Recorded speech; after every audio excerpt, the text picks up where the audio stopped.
درنو او قدرمنو لیدونکو په دې هیله چې روغ جوړ به یاستئ او یو ښه سهار او یو ښه ورځ به مو پیل کړي.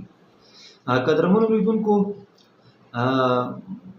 نن یوه ډېره جنجالي مسله راځئ چې په دې باندې لکه مطلب لږ سوچ وکړو چې دا څه مسله ده. یعنې زما دماغ خو یې مکمل بور کړي دي، د یو څه حد پورې زه پکې تللی یم، خو سوال داسې دی چې په یو ځای کې یو دوه کونډې دي او د دې کونډو یو زوی هم شته دی چې دا زامن هم زلمیان دي.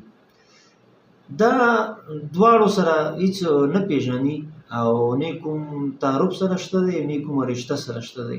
دا هلکان دواړه په یو ځای کې سره مخ شو او یو بل ته یې وویل چې یاره زما هم واده نشته، بل وایي چې زما هم واده نشته. هغه ورته وایي چې زما مطلب لنډه ده چې دا په مورګانو یې بدل سره وکړو، د یوه مور سره یو نکاح وکړه، د بل د مور سره بل نکاح وکړه.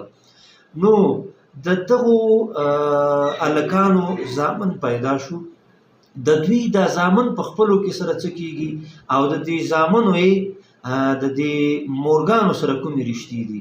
نو قدرمنو لیدونکو، دا سوال حل کول غواړي. نو که هر چا حل که نو یو انعام شته دی انشاءالله.